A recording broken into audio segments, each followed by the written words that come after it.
Hey friends, Box of Frogs. This was a debut album. You can see I was getting these for $2. I'm going through it, so this is a little bit off topic maybe. I mean, I'm getting ready to move on from some of this jazz fusion, so I'll start a different playlist maybe for some of these. Hopefully, I mean, I don't know if you guys are checking these lists or not. I appreciate you watching these videos. It's seems very weird to be going through. I mean, I've had these records and I go through records and I'm buying new records all the time, CDs, downloads, do Spotify. I guess, I don't know, that's what everybody's doing. How do you, there's all kinds of new stuff coming out. A lot of YouTube right now. So many good new artists all the time. So many people to discover all over the world. It's just so cool. And I'm just kind of double checking some of these records and going through just for the purpose of sharing a little bit. Pretty low budget operation here. I hope you guys are enjoying. I appreciate you checking in, and the comments, most of them are pretty cool. If you have some constructive criticism, eventually we could put some money on this stuff, have it look a little nicer, whatever. But at the end of the day, I'm just amazed to go back. I guess it's the years go by. How do you get the time to slow down? How do we get the time to slow down? I really don't know. But like this particular record, I know I spent a lot of time with this record. It's just crazy. And it's cool, and I bring it up because I'm just a huge Jeff Beck fan. Jeff Beck shows up on this record. This is put out by the core band here at Box of Frogs, is from the original Yardbirds. Jeff Beck was in the Yardbirds. Some pretty cool bluesy rock tracks on this one. And I do remember listening to all the way through. I mean, it's just amazing to me. I don't remember picking up these records, so I mean, a lot of them, like, I don't know what is going on. How did I get these records? I have no idea, honestly. But I collected them over the years, and you go to the record store. I mean, it looks to me like a lot of you folks are, maybe my age, I don't know, a little bit older. So I feel like I'm talking to two different audiences at the same time. If you are from my age group and you went back and you've been picking up records, I don't care what genre, I really do appreciate you. And all this is reminders, for us, older folks. I mean, I was, the genesis of music for me was late 70s, 80s. And then, from then on, I mean, it's just a constant pursuit. I like a lot of the old blues stuff. I'm constantly looking and kind of checking stuff out and seeing what I really like. And I'll be, I'm hoping to share some more of that. Play a little guitar. A lot of us, wound up playing guitar and different instruments out of all this stuff. So anyway, I appreciate you guys. And if you're new, I mean, if you're a little younger, I really hope to just kind of provide some starting points, just some stuff to check out. I don't really see this, people try to pinpoint, oh, this is 80s music, or this, whatever. Sometimes you're going to notice some differences in the type of sound, just because of the sound quality. it's hard to argue with that. There's a lot of good. The sound quality of stuff that comes out today overall, I think, is just generally way better. Although I was watching a thing with Robin Ford talking about the difference between analog sounds versus digital, and LPs and versus streaming and that type of thing. So, I mean, that's just a whole nother topic, I guess. I think, I don't know. I mean, what are you going to get out of enjoyment? I mean, at some point,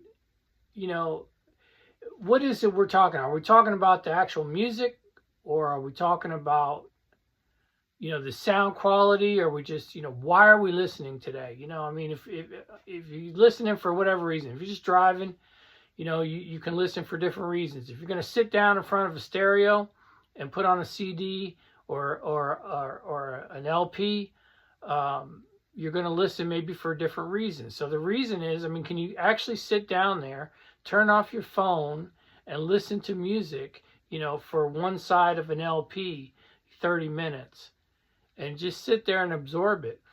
Do you have a good enough stereo? Get that good stereo if you can, or get access. With the CDs, a lot of times, if you have a decent little player, you can put on some good headphones, get some crazy sound. If you got a good stereo in your car, the idea that I'm trying to get across, I mean, the sound is just as important as the songs, or more important sometimes. So, I mean, keep that in mind if you're interested in any of this. If you're young and you're interested, please keep that in mind, that this is about the sound. I mean, we had the stuff turned up loud, super loud, a lot of the times, and it's great. And, if you have access to anything that allows you to listen, don't hurt yourself, for God's sake, please. But don't be afraid to turn it up, because a lot of what's going on has to be at a certain level if you're going to hear it right. I'm going through this stuff and just checking. So I was looking for all the funk and all the jazz fusion, and I keep coming across all this other stuff. So I got a couple things on the burner ready to go as far as these videos, and I'm excited about it. There's so much cool stuff. I'm very blown away by looking back a little bit to realize how far we've come, how many different types of things we've done. This is American music. It's worldwide music, but I gotta say, this is primarily something that happened in America, and I think that's okay to own that. I think that not just okay. I think it's great to own that. We need to own something about American history, and this is a section of American history. And like Box of Frogs is a great example. I mean, these guys are I believe they're out of England. Whole nother topic, whole nother video. I went to a concert with Elton John. Really great show, and he said it flat out during the show. If it wasn't for America, he would have not had a career. So he understands, and most of us understand, the importance of what America has done for rock and roll, for music. What does it really mean? Who are all of these people? The jazz players, the blues players, the rock and roll players. Who are all these people? That have lived and struggled and succeeded or not succeeded, or didn't live long, or put out one album or put out 100 albums. It's wow. It's just a lot. So back to Box of Frogs. So this record came out. I kind of remember, and like I've been saying, a lot of the stuff would come out on the radio. So we all heard it at the same time. We would hear it on repeat for a while. The song that I remembered back where I started from, and it's got some good harmonica work on it, and it's hard to say whether I heard the song and it's like, man, I got to have that and go pick up this album, or I don't remember that part of it. There's another track on here called Wasted Day. And there's a lot of Jeff Beck running through this. There was a follow-up record, which I don't have, and I was very tempted just to buy today, but I don't have unlimited funds, so I didn't buy it. But you can check on YouTube. It's a record called Strange Land. So they put out 2 records. So this one was self-titled, Box of Frogs, and then the next record, early 80s, was called Strange Land. Actually has Rory Gallagher and Jimmy Page show up on that record. And on both of these, you have multiple different guests. Well-known guys. A keyboard player named Max Middleton. I'm not sure which. I think he shows up on the second record. Possibly on the first. I don't remember. I don't know exactly. You can check that out. I don't know. It's just really cool stuff. This is good music.